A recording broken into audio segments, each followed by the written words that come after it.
verdade revelado nas Escrituras, para que possamos tomar debaixo do auxílio e do poder do Espírito Santo as decisões corretas à luz da realidade, da eternidade que nos espera, Senhor, assim que fecharmos os olhos nessa terra.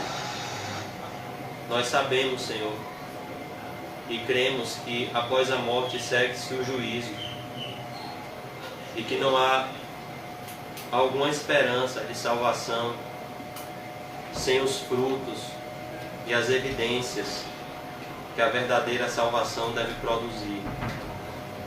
Teu apóstolo Paulo, Senhor, nos ensinou em Gálatas 5,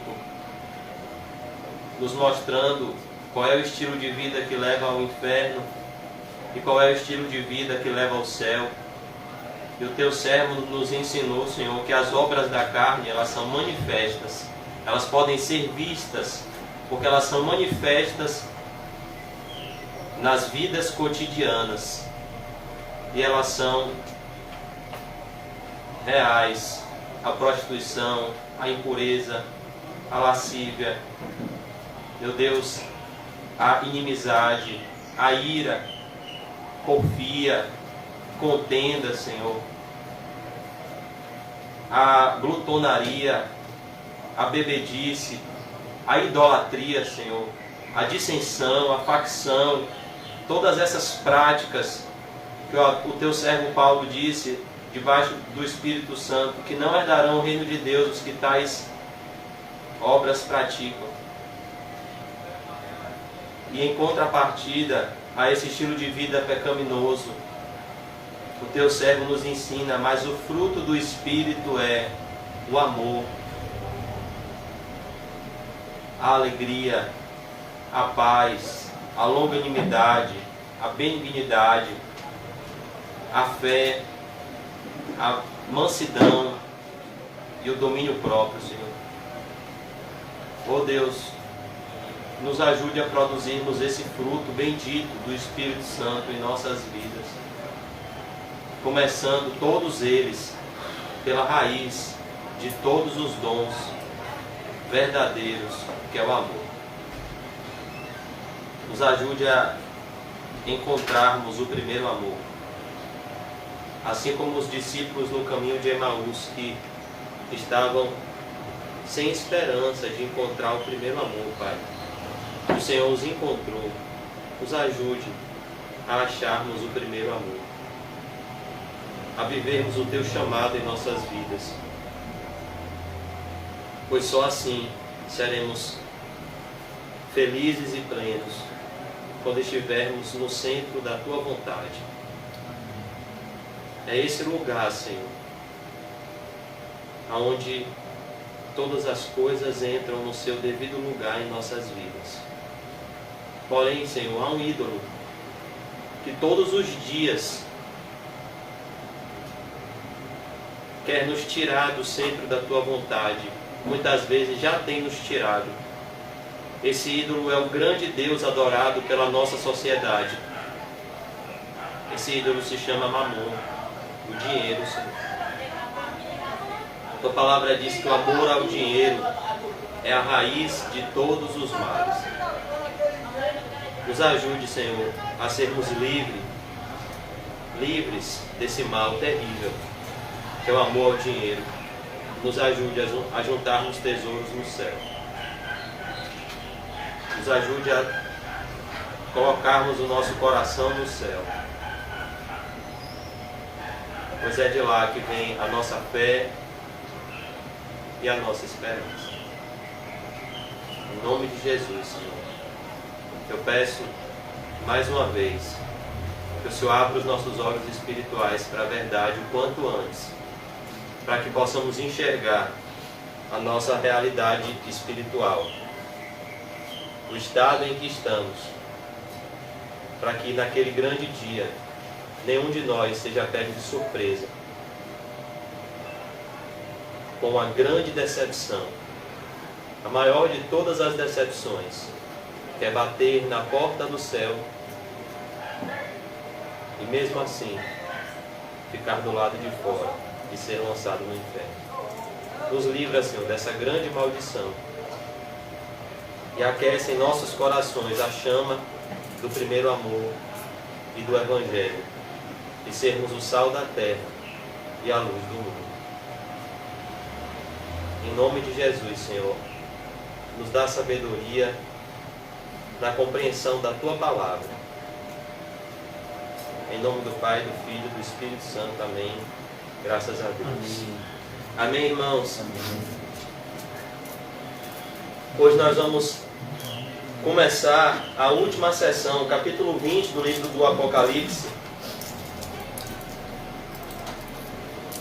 E o título do nosso estudo de hoje é A prisão de Satanás por 1000 anos. O que significa isso? Esse é o título do nosso estudo de hoje. E só mais uma vez eu queria fazer uma recapitulação com os irmãos de uma subdivisão que acontece no livro do Apocalipse, porque essa subdivisão se faz crucial na compreensão do início desse capítulo 20, que é o capítulo, vamos se dizer, mais polêmico do livro do Apocalipse. Esse capítulo, ele divide duas classes de teólogos, de estudiosos da Bíblia, que são os pré-milenistas e os amilenistas. Mas antes de adentrarmos no capítulo 20, eu queria fazer com os irmãos uma recapitulação a partir do capítulo 1 do livro do Apocalipse,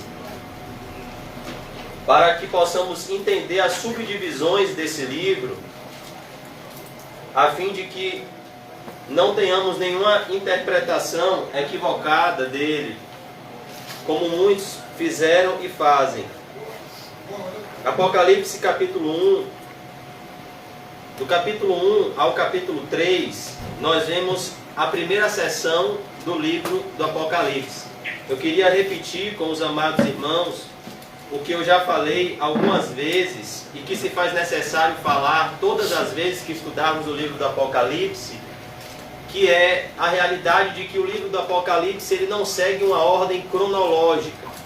Então, o livro do Apocalipse, do capítulo 1 ao capítulo 22, ele não tem início, meio e fim em uma só história. O livro do Apocalipse, ele é subdividido em 7 sessões que contam o mesmo intervalo de tempo sobre perspectivas diferentes, com informações que se completam. Por isso que eu já trouxe o exemplo com os irmãos do quebra-cabeça. Quem aqui já viu um quebra-cabeça? O livro do Apocalipse é como se fosse um quebra-cabeça, onde cada sessão se encaixa na outra, e com as 7 sessões encaixadas e completas, nós temos todas as informações necessárias para estarmos preparados para o grande fim, para o fim dos tempos. O livro do Apocalipse significa revelação de Jesus Cristo, que Deus lhe deu para mostrar aos seus servos as coisas que em breve devem acontecer. Então, o livro do Apocalipse é um livro simbólico e é um livro subdividido em sessões justamente por um propósito. Ele tem um público-alvo específico, os servos de Deus. Então, o livro do Apocalipse, ele foi escrito propositalmente para ser ocultado daqueles que não fazem parte do povo de Deus e para ser revelado às ovelhas, aos pequeninos do Senhor Jesus Cristo. Por isso que ele significa revelação. Enviando por intermédio do seu anjo, notificou ao seu servo João, o qual atestou a palavra de Deus e o testemunho de Jesus Cristo quanto a tudo o que viu.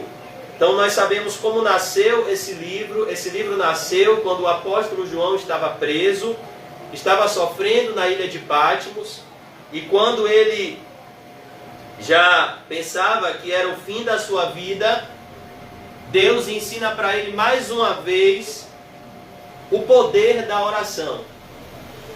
Mesmo preso numa prisão inóspita, insalubre, ele faz aquilo que o Senhor Jesus ensinou a ele no Sermão do Monte. Ele entra no seu quarto em secreto, fecha a porta do seu quarto em secreto, e ele começa a ter as mais profundas experiências com Deus, para que toda a igreja de Cristo, até a volta de Jesus, fossem abençoadas com essas visões e revelações que ele receberia da parte do Senhor. Então nós vemos como vale a pena servir a Cristo. E mesmo que todas as portas se fechem na terra, quando nós buscamos a Deus em sinceridade de coração, o céu sempre está aberto para nós. E essa é a grande honra de ser um filho de Deus. É que por mais que tenhamos grandes perdas aqui na terra, e se somos cristãos teremos, nós jamais perderemos o amor do nosso Pai que está no céu. Nós vemos isso na linda história do filho pródigo. Embora ele tenha perdido tudo, ele jamais perdeu o amor e o carinho do seu Pai. E é isso que nós vemos aqui no apóstolo João, embora ele não esteja aqui como filho pródigo, ele esteja aqui como servo fiel e obediente ao Senhor. Verso 3, bem-aventurados aqueles que leem. Ou seja, só em você ler o livro do Apocalipse, já é uma bênção da parte de Deus, pois já tira toda falsa expectativa nesse mundo caído, e coloca toda a sua esperança e expectativa no Senhor. Como está escrito em 1 Coríntios 15, 19, se esperarmos de Cristo somente nessa vida, somos os mais miseráveis de todos os homens. Se tem um livro que atesta e assevera dessa verdade, é o livro do Apocalipse. É uma loucura nós estudarmos o livro do Apocalipse e esperarmos uma vida fácil nessa terra, diante de todas as revelações que Deus nos dá através do apóstolo João nesse livro. E aqueles que ouvem, então, há uma bem-aventurança em ler, há uma bem-aventurança em ouvir as palavras da profecia e guardam as coisas que estão nela escritas, pois o tempo está próximo. Então, bem-aventurado é aquele que ouve, é aquele que lê, é aquele que compreende, é aquele que guarda no coração as verdades do livro do Apocalipse, porque brevemente tudo isso aqui irá se cumprir. O livro do Apocalipse é um livro que fala do passado, é um livro que fala do presente e é um livro que fala do futuro. Então, nesse livro aqui nós vemos fatos que já aconteceram, fatos que estão acontecendo e fatos que irão acontecer. E que nós estamos sendo avisados para que, como o próprio Senhor Jesus Cristo disse, aquele grande dia não nos pegue de improviso. Como ele contou numa parábola, se o pai de família soubesse que o ladrão viria, ele vigiaria a sua casa. Então nós vemos aqui a primeira seção do livro do Apocalipse, vai do capítulo 1 ao capítulo 3, e essa seção se consiste na seção dos 7 candeeiros, onde o Senhor Jesus se revela a João em suas características dele ressurreto e glorificado. No capítulo 1 nós vemos o Cristo glorificado, como ele não é mais aquele jovem rabino fraco da Galileia. E nós vemos a importância da igreja, pois João vê 7 candeeiros de ouro, cada candeeiro representa uma igreja da Ásia Menor, e no meio desses candeeiros ele vê um semelhante ao Filho do Homem, que é Jesus. E nessa visão, João aprende a importante realidade e a importante responsabilidade que nós temos enquanto cristãos, porque essa visão ensina a igreja que Jesus se revela ao mundo por intermédio da igreja. Então essa visão que João tem da igreja deve produzir em nós a mesma responsabilidade que o apóstolo Paulo tinha, para que aqueles que estão ao nosso redor tenham a mesma experiência que Lucas teve ao falar com Paulo. Paulo, eu nunca via Jesus no filme Paulo, Apóstolo de Cristo. Mas desde que você pregou para mim, eu vi Jesus em você. É isso que essa visão nos ensina. Que Jesus se revela ao mundo, Jesus atrai os seus eleitos através da igreja. E é dever da igreja ser o sal da terra e a luz do mundo. Por isso que todo cristão, como dizia Spurgeon, mesmo que ele não seja perfeito, ele anseia a perfeição. Nenhum cristão pode dizer, eu não tenho o direito de dizer, mas eu não sou como Jesus. Não olhe para mim, olhe para Cristo. Isso é uma hipocrisia. Porque o cristão ele deve dizer, olha, eu posso não ser como Jesus, mas eu deveria ser. Então, naquilo que eu não estou parecido com Cristo, me ajude, porque é o meu papel ser um com Cristo. Então, nós não temos desculpas para não sermos parecidos com Cristo, porque se somos cristãos, nós temos o Espírito Santo, que nos conforma à imagem de Cristo. Então, não existe justificativa para o pecado. E depois, o Senhor Jesus se revela à igreja, trazendo uma mensagem específica às 7 igrejas da Ásia Menor, que atingem todas as igrejas locais em geral e todos os cristãos no particular. Então, essa primeira sessão, do capítulo 1 ao capítulo 3 do livro do Apocalipse, é a sessão dos 7 candeeiros de ouro. É a sessão da igreja, onde o Senhor Jesus, antes de revelar o fim aos seus servos, ele revela os problemas vitais da igreja e o remédio para esses problemas vitais na igreja, e a sua presença sempre manifesta, viva e real no meio da igreja. Então Jesus apresenta os problemas da igreja, os elogios a algumas igrejas e o remédio a todas as igrejas, que é o arrependimento. O arrependimento e a fé. No capítulo 4, eu vou adiantar agora, do capítulo 4 até o capítulo 7, nós temos a segunda sessão do livro do Apocalipse. Então, o capítulo 4 não é a continuação do capítulo 3.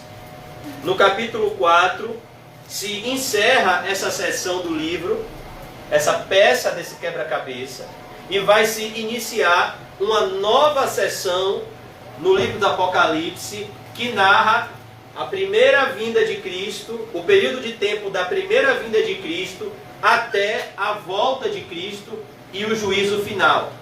Então aqui nós vemos uma nova sessão com a visão do trono de Deus, mostrando a soberania de Deus sobre toda a criação e mostrando os 7 selos. Essa sessão do capítulo 4 ao capítulo 7 é a sessão dos 7 selos, onde João vê um livro na mão direita daquele que está sentado no trono, e esse livro é selado com 7 selos, por dentro e por fora, e ninguém pode abrir esse livro, ninguém pode desatar esses selos. E nesse livro e nesses selos estão os destinos finais da humanidade. E nós vemos aqui, amados irmãos, no capítulo 6, a abertura desses selos em forma de cavalheiros. Esses selos são abertos e o fim dos tempos começa a acontecer na terra. Cada selo que é aberto, um juízo de Deus se manifesta na terra.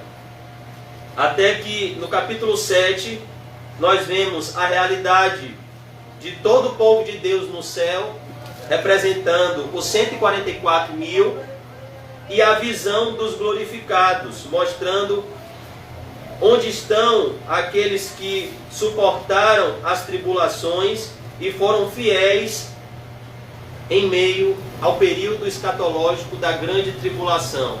Eles estão com vestiduras brancas no céu, fala de santidade, e eles foram lavados no sangue do Cordeiro. Então aqui no capítulo 7, nós já vemos a consumação dos séculos. No versículo 17 do capítulo 7, tudo termina. Nós já vemos os salvos na glória, os condenados no inferno. E no capítulo 8 se inicia a terceira sessão do livro do Apocalipse, que vai contar o mesmo período de tempo. Período da primeira vinda de Jesus até a segunda vinda de Jesus. É a mesma história que vai ser contada, porém com informações que se completam. Então, o livro do Apocalipse é um livro muito repetitivo, porém é um livro que tem informações cruciais acerca do fim dos tempos. E aqui no capítulo 8 nós vemos a importância da oração, como as trombetas são uma resposta de Deus à oração dos santos, como Deus ouve o clamor do seu povo, como Deus está atento à oração dos justos, como em um dos selos a Bíblia diz que os mártires estão embaixo do trono, clamando por justiça. Até quando, ó soberano Senhor, o Senhor não vinga o nosso sangue? Então Deus responde a eles: tenham paciência, tenham calma, pois existem ainda irmãos seus que irão chegar aqui e se encontrar com vocês. E aqui nós vemos essa importância da oração, como Deus está atento à oração dos santos e Ele age na terra em resposta à oração da igreja. Então as trombetas de Deus são respostas às orações dos santos. E do capítulo 8 ao capítulo 11, nós vamos ver as 7 trombetas sendo tocadas e vamos ver inúmeros juízos de Deus, alertas de Deus acontecendo à humanidade. As 7 trombetas é um período que mostra a misericórdia de Deus junto com o juízo. Pois ao passo que Deus exerce juízo sobre o mundo, Ele concede ao mundo a oportunidade de arrependimento. Ele concede ao mundo tempo para que ele se arrependa em meio aos sofrimentos. Nós vemos no capítulo 10 a importância da palavra de Deus quando João vê um livrinho. No capítulo 11 nós vemos a medição da igreja. Nós vemos as 2 testemunhas mártires. E aqui se acaba, no final do capítulo 11, a terceira sessão do livro do Apocalipse, que é a sessão das 7 trombetas. No capítulo 12, vai se voltar lá para os primórdios, não vai ser uma continuação do capítulo 11, vai se voltar lá para os primórdios, para o começo de tudo, para mostrar a grande batalha que existe entre Satanás e aqueles que pertencem a Cristo, entre Satanás e o descendente da mulher e aqueles que fazem parte da sua linhagem. Então no capítulo 12 já se inicia a 4ª sessão do livro do Apocalipse, que é a sessão que revela os agentes do dragão, revela a tríade do mal. O dragão, no capítulo 12, o dragão perseguindo a igreja, se voltando contra a igreja com toda a sua fúria, com toda a sua cólera, sabendo que pouco tempo lhe resta. No capítulo 13 nós vemos o anticristo e o falso profeta. E no capítulo 14 nós vemos as vozes que Deus envia, mostrando os remidos no céu e os condenados no inferno. E no capítulo 14, o capítulo 14 ele acaba com a cena da volta de Jesus. E aqui se mostra mais uma vez a consumação dos séculos. No final do capítulo 14, Jesus volta e tudo se acaba. No capítulo 15, inicia-se uma nova sessão. O apóstolo João vai contar o mesmo período de tempo. O período de tempo da primeira vinda de Cristo até a segunda vinda de Cristo. Porém, agora, na sessão das 7 taças da ira de Deus. Ele vai mostrar agora que aqueles que não se arrependem com os alertas de Deus serão alvos da justa condenação e ira de Deus. Então aqui nós vemos as 7 taças da ira de Deus. Essa sessão, ela mostra o juízo definitivo de Deus, acabando no capítulo 16 com a destruição do mundo. E no capítulo 17 se inicia a 6ª sessão do livro do Apocalipse, que vai do capítulo 17 ao capítulo 19, que fala da destruição dos agentes do dragão. Um por um, os inimigos de Cristo serão derrotados. Por isso que Cristo é sempre vencedor. Por isso que o apóstolo Paulo diz que em Cristo, não em nós mesmos, em Cristo somos sempre mais do que vencedores. No capítulo 17 nós vemos a queda da grande meretriz, que é um símbolo da falsa religião e da falsa adoração a Deus, que é um subproduto da grande Babilônia. Apocalipse 17 mostra a grande Babilônia como a mãe das meretrizes e das abominações da terra. E nós vemos a grande meretriz sendo destruída pela sua falta de consistência. A falsa religião, o engano, ele mesmo irá se destruir quando ele for revelado que ele é falso. No capítulo 18 nós vemos a queda do mundo, a queda da grande Babilônia, esse sistema mundano em que vivemos. E nós vemos o lamento daqueles que amam ao mundo e a alegria daqueles que amam a Deus. No capítulo 19 nós vemos uma grande alegria no céu com a destruição da injustiça na terra. Nós vemos Cristo voltando, o céu aberto e Jesus voltando, foi o que falamos na semana passada, e ele destruindo rapidamente o anticristo e o falso profeta. Ele destruindo os inimigos de Cristo. E no capítulo 19 nós vemos a consumação dos séculos. Mas por que que eu li tudo isso até aqui? Porque tem uma corrente, os pré-milenistas, que eles não fazem essa subdivisão que eu fiz aqui. Então eles leem, eles interpretam o capítulo 20 de forma cronológica, como se o capítulo 20 fosse uma consequência do capítulo 19, sendo que não é.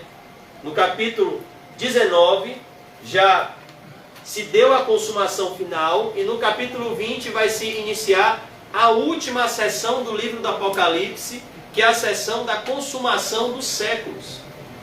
Mas esse grupo de estudiosos da Bíblia, os pré-milenistas, eles creem que esse milênio que vai ser apresentado aqui é literal e sucede cronologicamente a segunda vinda de Cristo no capítulo 19. Então olha que loucura. Eles acreditam que depois de Jesus voltar, Satanás vai ser aprisionado durante mil anos e haverá uma convivência entre pessoas glorificadas e pessoas que não estão glorificadas nessa terra. É uma coisa totalmente incoerente com as Escrituras, pois a Bíblia toda aponta para uma realidade, que a volta de Jesus se dará juntamente com o juízo final. E quando Jesus voltar, ele irá consumar todas as coisas. Por isso que eu fiz toda essa recapitulação com os irmãos, porque através desse erro, no livro do Apocalipse, esse grupo de pessoas interpretam esse período de tempo aqui, esses 1000 anos, de forma literal, e eles creem que após a volta de Jesus ainda existirá vida nessa terra. Não. A Bíblia diz que após a volta de Cristo, tudo será consumado. A volta de Jesus já é a consumação dos séculos, como está lá em Mateus 25, na visão do grande julgamento. Ele irá separar os cabritos, os bodes das ovelhas, e lá irá colocar os bodes à esquerda e as ovelhas à direita. Irá dizer aos bodes: eu nunca vos conheci, e às ovelhas: vinde benditos do meu Pai. É uma coisa tão simples, mas é o perigo de sermos enredados por Satanás, de sairmos da simplicidade de Cristo. É o perigo do orgulho intelectual, de querer ir além do que está escrito. Então, esse grupo de pessoas, eles creem que o milênio aqui é literal. E existe outro grupo, que é o grupo que crê da forma correta, pelo menos nesse sentido, que são os amilenistas. Embora essas subdivisões não sejam importantes na nossa fé. Você é pré-milenista ou você é amilenista? Isso absolutamente não significa nada. Nós nos identificamos como cristãos. Mas os amilenistas, eles creem que o capítulo 20 é o início de outra sessão paralela. Então eles estão corretos. E não a sucessão cronológica do capítulo 19. Portanto, esses 1000 anos que serão ditos aqui, eles antecedem a volta de Jesus para o juízo final. O que João vê aqui no capítulo 20, hoje nós só vamos ver do versículo 1 ao versículo 3, é uma cena celestial, é uma cena espiritual. Ele não está vendo aqui algo literal. João aqui ele está tendo uma visão espiritual para que ele possa passar à igreja. Então, um pastor do passado, chamado Martin Lloyd Jones, que se dedicou muito ao estudo da Bíblia, ele tem um pequeno comentário sobre essa passagem. Ele diz: logo, os 1000 anos não são literais. É uma figura simbólica com o intuito de indicar a perfeita extensão de tempo entre a primeira e a segunda vinda de Cristo. O período em que Cristo assume de novo o seu trono nos céus até a sua segunda vinda. A gente sabe que Jesus nunca perdeu o seu trono porque ele é o próprio Deus. Mas fisicamente, é o que Paulo disse em Filipenses 2. Tende em vós o mesmo sentimento que houve em Cristo Jesus.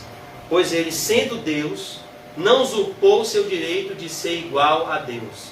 Antes esvaziou-se a si mesmo, assumindo a forma humana.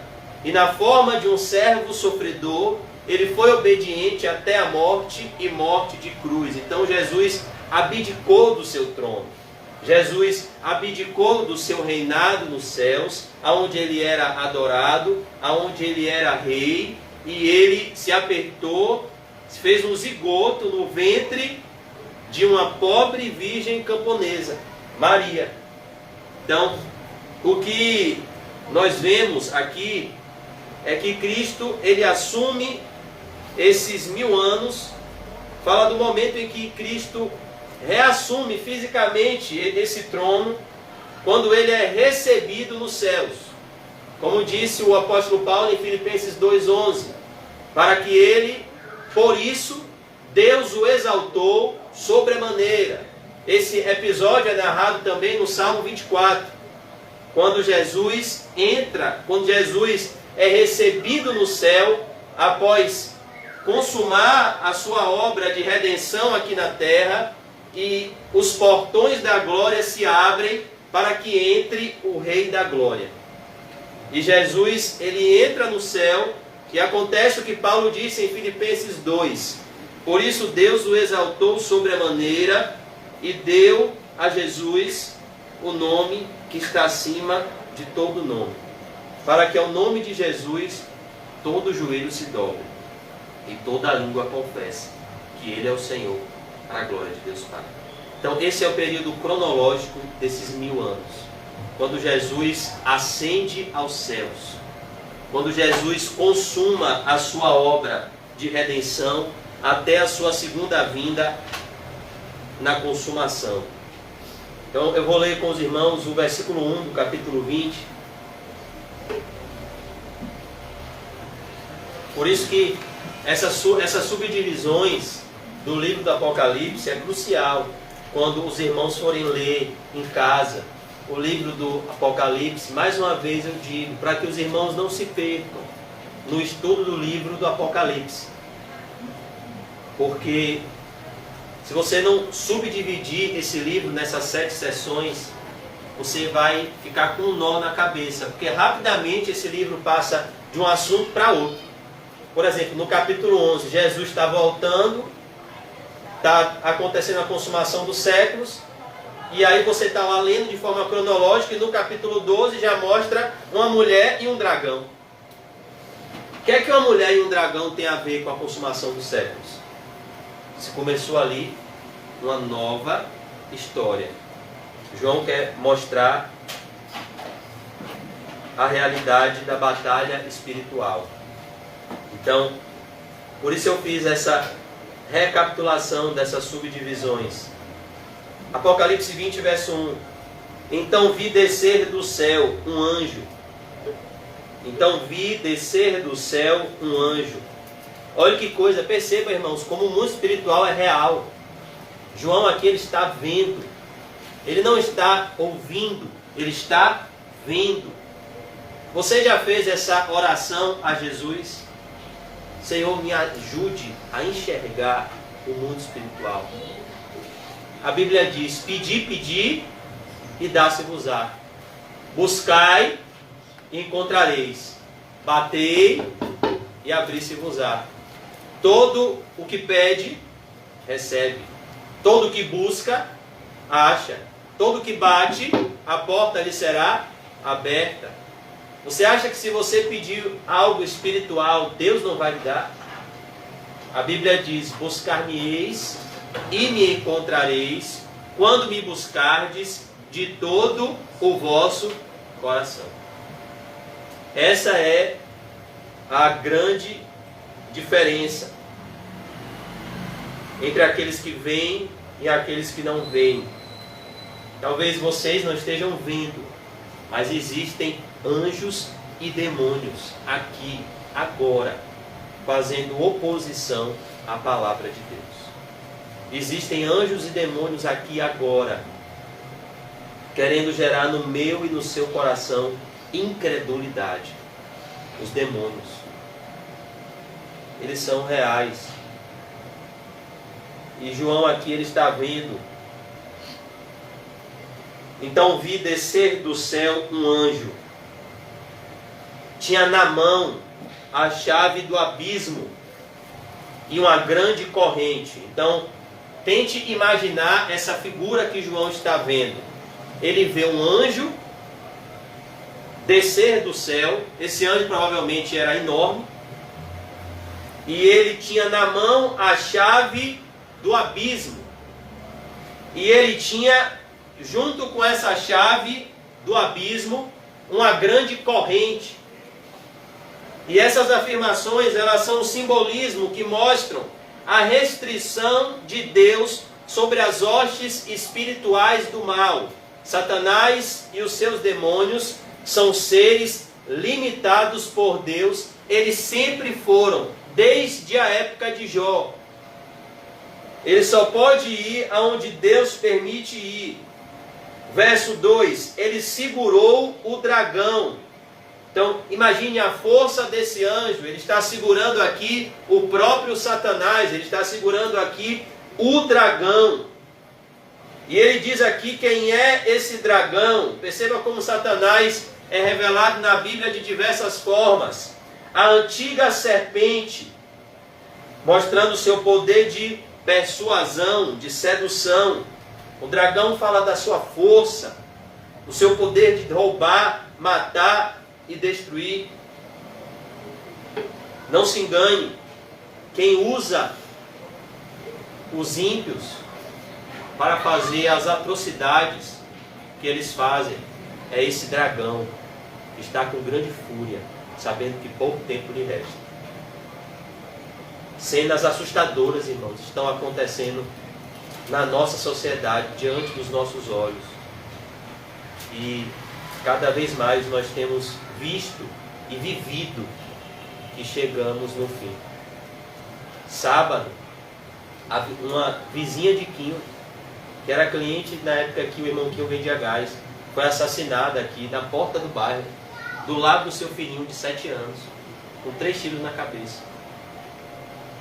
Quem influenciou essa pessoa a fazer isso? O dragão. Uma jovem de 34 anos, com um filhinho de 7 anos. Esse é o mundo em que vivemos. Ele segurou o dragão, a antiga serpente, que é o diabo. A palavra diabo significa adversário.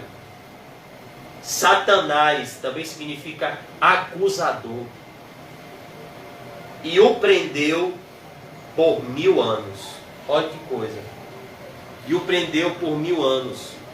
João aqui mostra, esses 1000 anos aqui, é uma limitação maior do seu poder. Uma limitação do poder de Satanás em face da pregação do Evangelho de Cristo. Então, essa prisão aqui não significa inatividade, mas significa restrição sobre o seu poder de ação. Então, essa prisão aqui durante 1000 anos fala justamente do período em que a igreja foi fundada, do período em que o Espírito Santo desce sobre a igreja, até o período da grande tribulação e da volta de Jesus, até que o último eleito seja chamado pelo Evangelho. As portas do inferno não prevalecerão sobre a igreja. É isso que João quer mostrar, essa prisão aqui que ele quer mostrar. Embora Satanás, ele tenha assim um raio de ação, mas ele tem uma coleira. Quando um eleito de Deus deve ser alcançado, Deus segura ele. E as portas do inferno não podem prevalecer sobre a igreja de Cristo. Então, essa prisão aqui mostra uma limitação maior do seu poder por conta da evangelização do mundo inteiro, onde Deus chama os seus eleitos. Vamos ler o verso 3. Lançou-o no abismo, fechou e pôs selo sobre ele, para que não mais enganasse as nações, até se completarem os 1000 anos.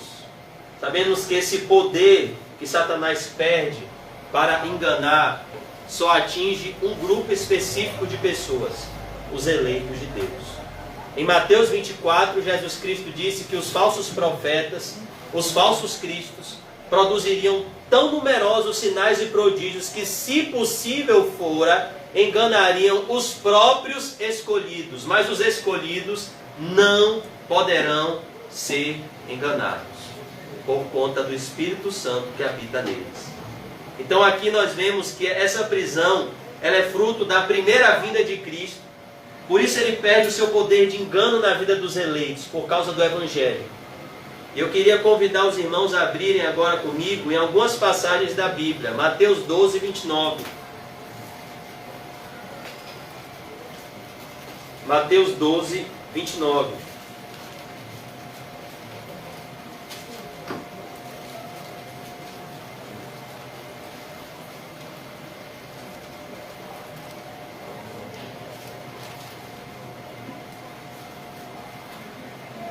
Eu vou ler a partir do verso 23, para que a gente entenda o contexto que Jesus está falando.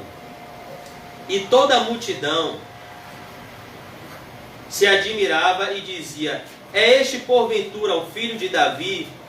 Mas os fariseus, ouvindo isto, murmuravam: este não expele demônios, senão pelo poder de Belzebu, maioral dos demônios.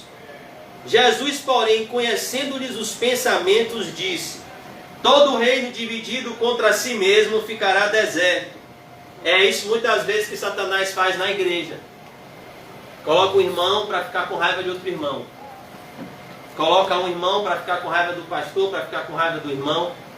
Porque Satanás sabe disso que Jesus está falando aqui. Todo reino dividido contra si mesmo ficará deserto. Então como é que a igreja vai prosperar? Do ponto de vista espiritual. Vidas sendo alcançadas, pecados sendo perdoados. Esse é o propósito da igreja. O propósito da igreja aqui não é casar ninguém. Não é dar um emprego a ninguém. Não é dar uma vida social melhor a ninguém. O propósito da igreja é oferecer o evangelho. O propósito da igreja é oferecer o desligamento dos seus pecados a você e a união sua com Cristo. É isso que a igreja oferece. Mas como a igreja vai prosperar? Como o reino de Deus vai avançar? Se ele está dividido contra si mesmo. Se ele não tem união. Por que é que você acha que o Salmo 133 diz: ó, quão bom e agradável é que os irmãos vivam em união? Lá em Provérbios 6, o que é que a Bíblia diz? Que Deus abomina aquele que semeia contendas entre irmãos. A Bíblia diz no Salmo 133 que os irmãos em união é como óleo precioso que desce sobre a barba de Arão. O que é isso? É um símbolo do Espírito Santo. Em Atos 2, quando o Espírito Santo desceu naquela casa, estavam todos reunidos num só lugar. Eles estavam contendendo? Eles estavam brigando? Não, eles estavam orando no mesmo propósito: buscar a face de Deus, em amor e união, buscando a Jesus de todo o coração. O que aconteceu? De repente, entrou naquela casa um vento com um som impetuoso, e todos foram cheios do Espírito Santo. Pessoas às vezes que eram tímidas começaram a falar da palavra de Deus. Isso são as línguas como de fogo. Começaram a falar da palavra de Deus com poder e autoridade, de tal forma que as pessoas falaram: peraí, não são esses galileus? Outros falaram: não, eles estão embriagados. É daí que Pedro se levanta e diz: não, eles não estão embriagados, eles estão cheios do Espírito Santo. E é assim que Pedro começa o seu primeiro sermão, aonde nasce a igreja. Eles estavam unidos. Todo reino dividido contra si mesmo ficará deserto, e toda cidade ou casa dividida contra si mesma não subsistirá. Se Satanás espelha a Satanás, dividido está contra si mesmo. Como, pois, subsistirá o seu reino? É isso que Jesus queria ensinar para os fariseus. Como é que Satanás vai lutar contra ele mesmo? E se eu expulso demônios por Belzebu, por quem os expulsam vossos filhos? Por isso eles mesmos serão os vossos juízes. Se, porém, eu expulso demônios pelo Espírito de Deus, certamente é chegado o reino de Deus sobre vós. Verso 29. Ou como pode alguém entrar na casa do valente? É o que Jesus faz quando ele salva uma vida, quando alguém prega o evangelho. Ele entra na casa do valente. Todo coração humano sem Cristo é uma casa de Satanás. Por isso que todo aquele que é convertido a Cristo foi libertado do império das trevas, foi libertado do jugo de Satanás e foi transportado para o reino da luz. O nosso coração era essa casa do valente. O nosso coração era morada de demônios. E roubar-lhe os bens, sem primeiro amarrá-lo.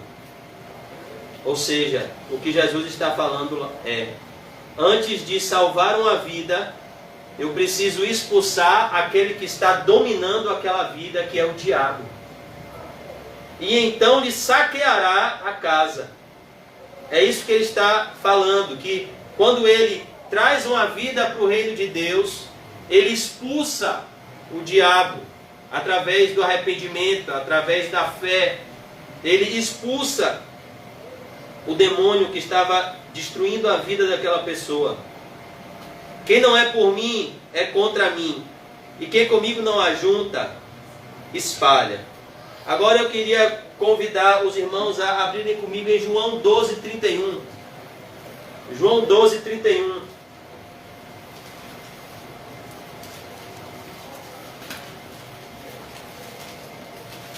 Como Jesus, na sua primeira vinda, vem justamente tirar esse poder de engano de Satanás e libertar o homem. João 12, 31.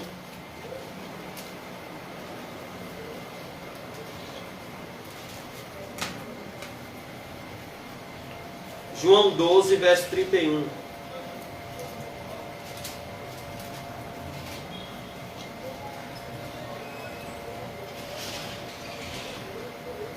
João 12, 31. Só esse versículo. Chegou o momento de ser julgado este mundo. Olha o que Jesus está falando. Ele está falando do momento em que ele iria ser levantado na cruz do Calvário. A cruz do Calvário é a maior demonstração do amor de Deus e a maior demonstração também do juízo de Deus. Chegou o momento de ser julgado este mundo. Jesus Cristo disse: e a condenação é esta: a luz veio ao mundo, e os homens amaram mais as trevas do que a luz, porque as suas obras eram más. Chegou o momento de ser julgado este mundo. E agora, olha o que ele diz: e agora, quando ele morrer na cruz, o seu príncipe será expulso. É essa prisão aqui que ele está falando. É dessa libertação aqui que Jesus está falando. Satanás vai perder o poder de atuação na vida daqueles que Deus escolheu para alcançar com o Evangelho de Jesus Cristo.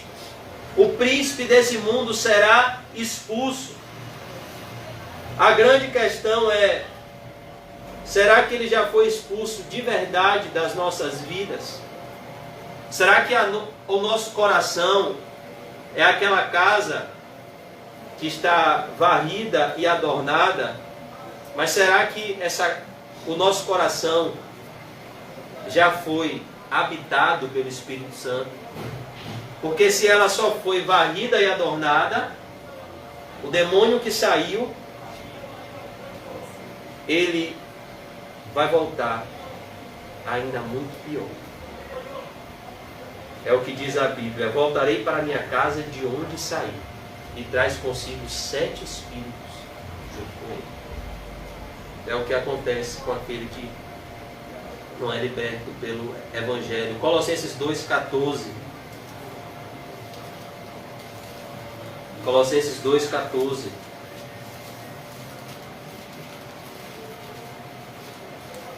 Colossenses 2,14. A partir do verso 13.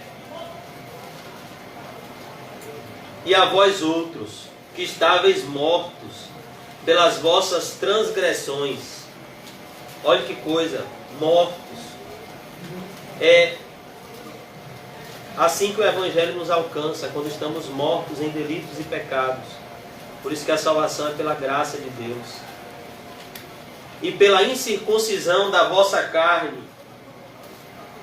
vos deu vida juntamente com ele, perdoando todos os nossos delitos. Então, quando Deus perdoa um pecador, ele perdoa todos os pecados. Não existe condenação para aquele que está em Cristo Jesus. Só existe condenação para aquele que não se arrependeu. Aquele que não deu frutos dignos de arrependimento. Mas aquele que confessa e deixa, alcança a misericórdia. Perdoando todos os nossos delitos. Essa é a sensação mais prazerosa do mundo. A sensação de ter a certeza que os seus pecados foram perdoados. Verso 14. Tendo cancelado, olha o que Jesus fez na cruz. Cancelado o escrito de dívida. Que escrito de dívida era esse? Os inúmeros pecados que nós cometemos contra Deus. Nenhum deles passou desapercebido. Um olharzinho, nenhum passou desapercebido. E olha o que Deus fez. Tendo cancelado o escrito, a cédula de dívida que era contra nós, uma lista enorme, milhões de pecados, e que constava de ordenanças. Essa dívida foi sendo acumulada pelas ordenanças de Deus que nós quebramos. Como disse o profeta Isaías, verdadeiramente Jesus tomou sobre si as nossas enfermidades. Nós o reputávamos como aflito lá na cruz, ferido de Deus, amaldiçoado por Deus e oprimido por Deus. Todos aqueles que passavam e viam Jesus na cruz diziam: olhe, ali está o maldito de Deus, ali está um rebelde. Então Isaías diz: mas na verdade ele foi transpassado pelas nossas transgressões. Ele não era maldito, mas ele foi feito maldição no nosso lugar na cruz. Ele foi moído. Quem aqui já viu um caldo de cana ser moído? Como é que faz? Você pega a cana, né? Joga na máquina e a cana vai, e a máquina vai triturando a cana, né? Quem aqui já viu pessoas que têm acidente com aquela máquina? Às vezes perde o dedo, às vezes perde a mão. Essa expressão que Isaías usa, Jesus foi moído como aquela cana.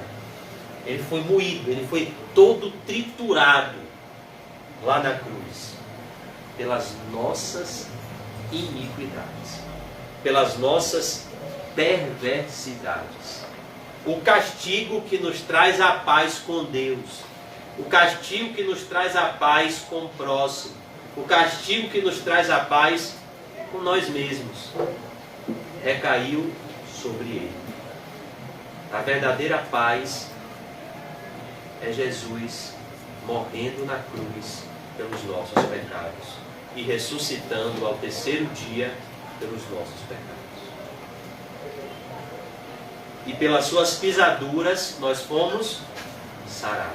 Essa é a obra do Evangelho: perdoar pecados, o qual nos era prejudicial, removeu inteiramente, ou seja, Jesus foi lá no tribunal de Deus, pegou todas as nossas culpas, todas as nossas misérias, todos os nossos pecados inteiros e assumiu, encravando-o na cruz. Por isso que ele disse: está consumado.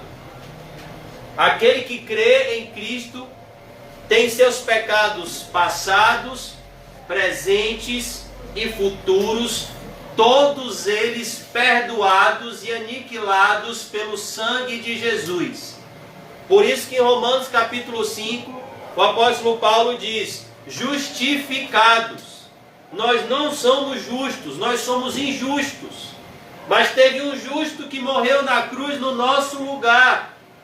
E justificados, pois pela fé nesse justo Jesus, nós temos paz para com Deus, por meio do nosso Senhor Jesus Cristo.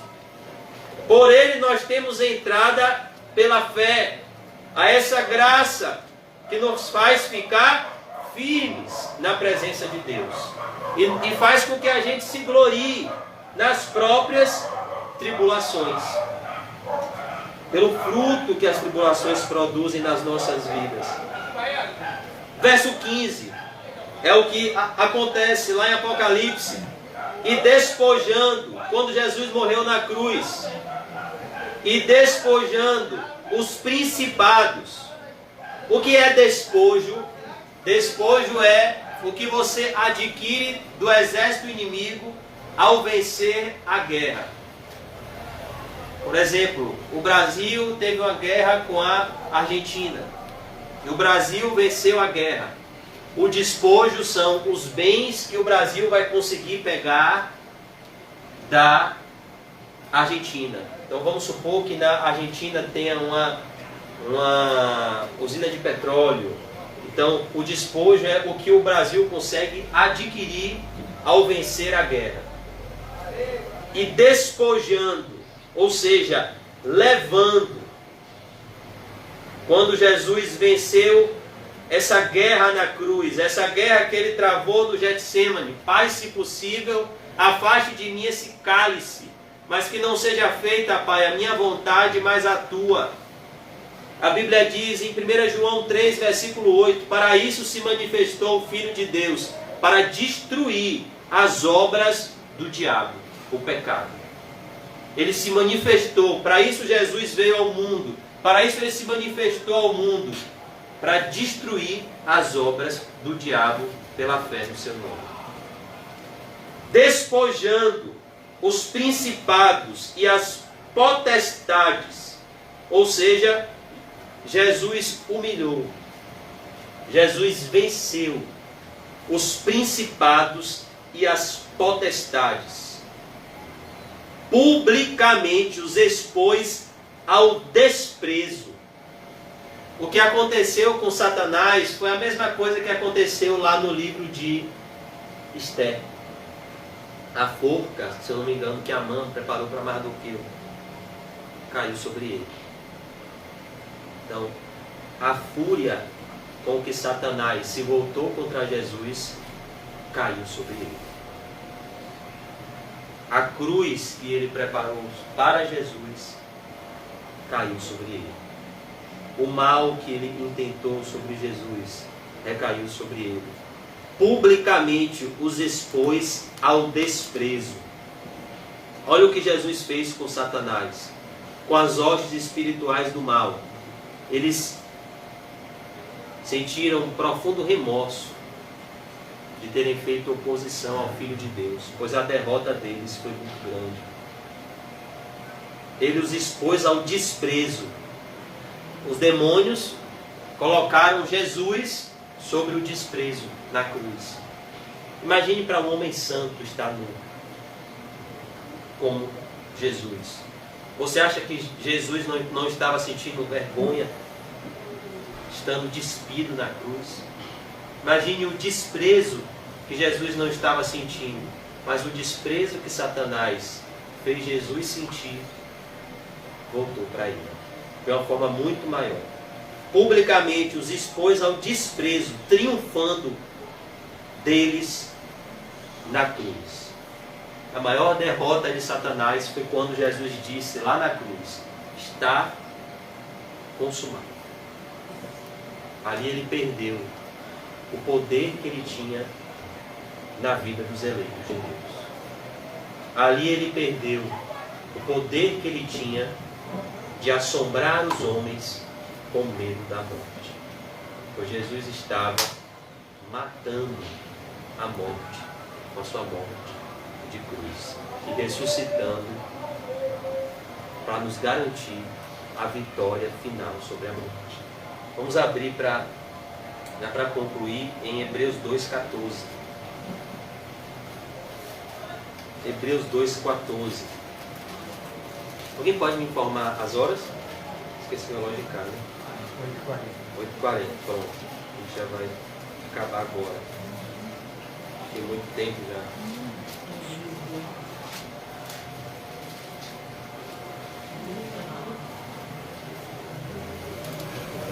Hebreus 2,14.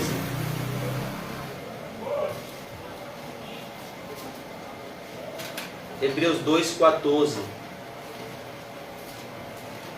Visto, pois, que os filhos têm participação comum de carne e sangue, destes também ele igualmente participou.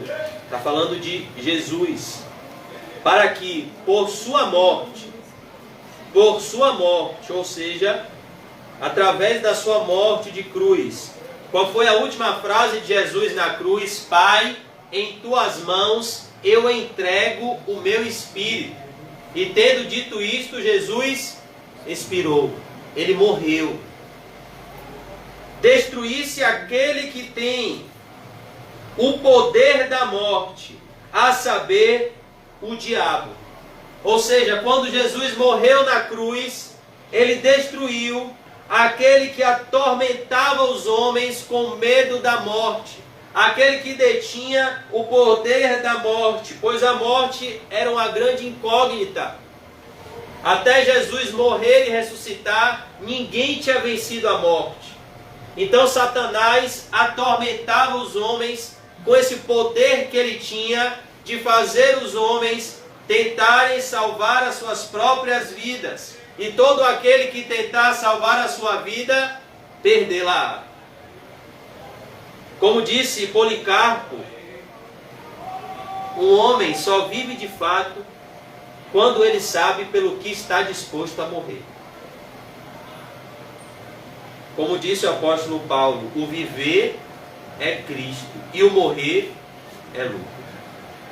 É esse homem que começa a viver quando ele sabe pelo que está disposto a morrer.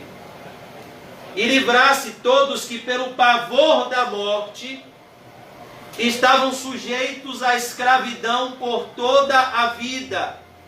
É isso o que Jesus faz na cruz. Ele nos livra do pavor da morte, com as promessas maravilhosas que Ele nos fez. Eu sou a ressurreição e a vida. Aquele que crê em mim, ainda que morra, viverá eternamente. Na casa do meu Pai há muitas moradas.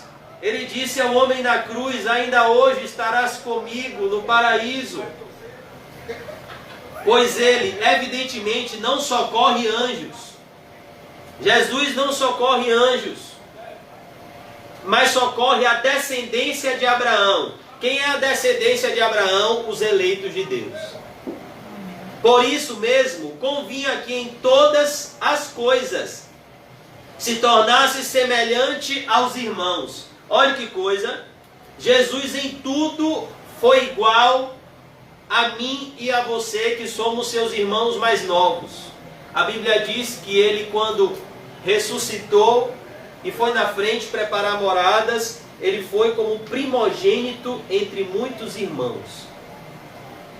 Se tornasse semelhante aos irmãos em todas as coisas, para ser misericordioso, olha que coisa, e fiel sumo sacerdote nas coisas referentes a Deus, e para fazer propiciação pelos pecados do povo. Verso 18. Pois naquilo que ele mesmo sofreu, tendo sido tentado, é poderoso para socorrer os que são tentados.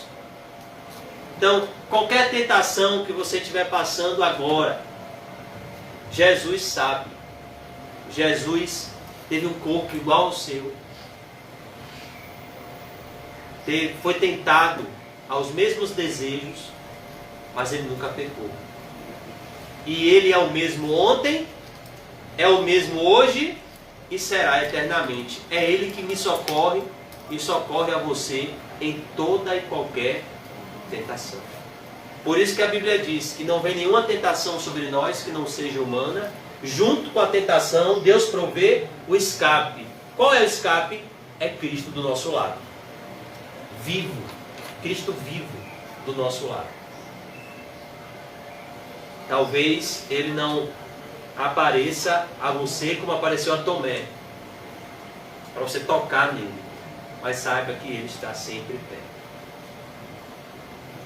Vamos concluir lá em Apocalipse 20, só concluindo o versículo 3.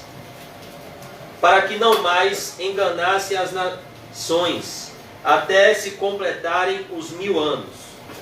Depois disto, concluindo aqui a última parte do versículo 3. Depois disto é necessário que ele seja solto pouco tempo. Que tempo é esse que Satanás vai ser solto? Depois disso é necessário que ele seja solto pouco tempo. Que tempo de soltura é esse? É o período da grande tribulação, aonde a igreja vai perder a paz que ela tem hoje para propagar o evangelho a toda a criatura. E o governo estará nas mãos do anticristo. E Satanás estará solto como ele nunca esteve. Mas aqui ele diz, por pouco tempo. O governo do anticristo vai ser por pouco tempo.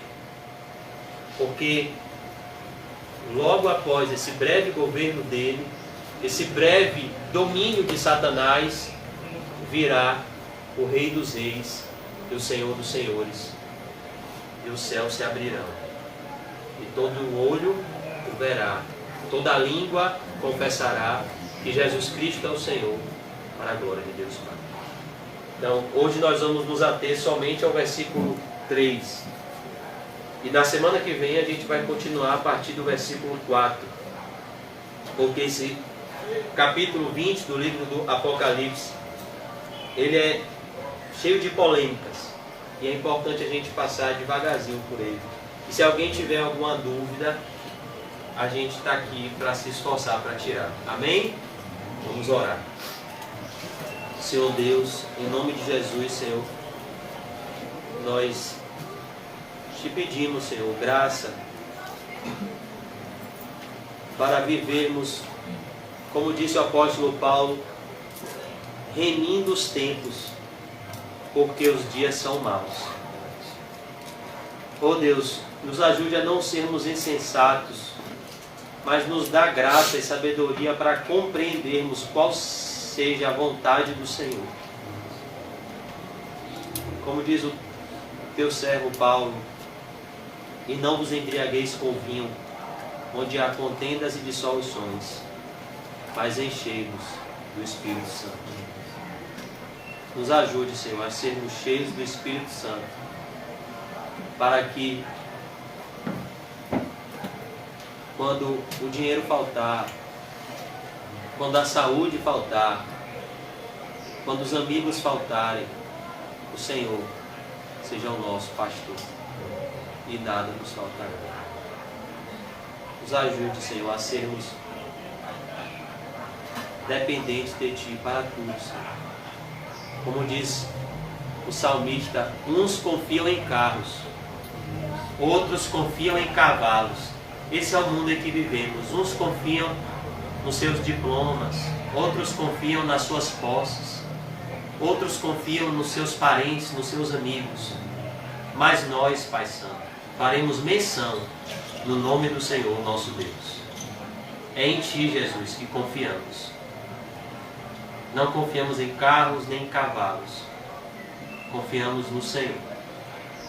Por isso nós pedimos, envia a Tua provisão nas nossas vidas, material e principalmente a provisão espiritual. Não nos deixa, Senhor, sem o maná de cada dia da Tua palavra. Não nos deixa sem o maná de cada dia do lugar secreto de oração. Não nos deixa, Senhor, sem o maná de cada dia,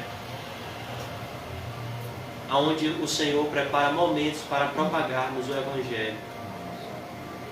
Eu peço, Pai, que o Senhor nos dê coragem para falarmos de Jesus. Eu acredito, Senhor, que seja tão triste. Eu acredito que o Senhor Jesus fica tão triste, tendo feito tanto, tanto, tanto, tanto por nós, e vendo o tão pouco esforço que fazemos para Te fazer conhecido. Nos dá, Senhor, o mesmo primeiro amor daquele cego de nascença. Quando os fariseus perguntaram para ele, esse homem que Te curou, ele era pecador?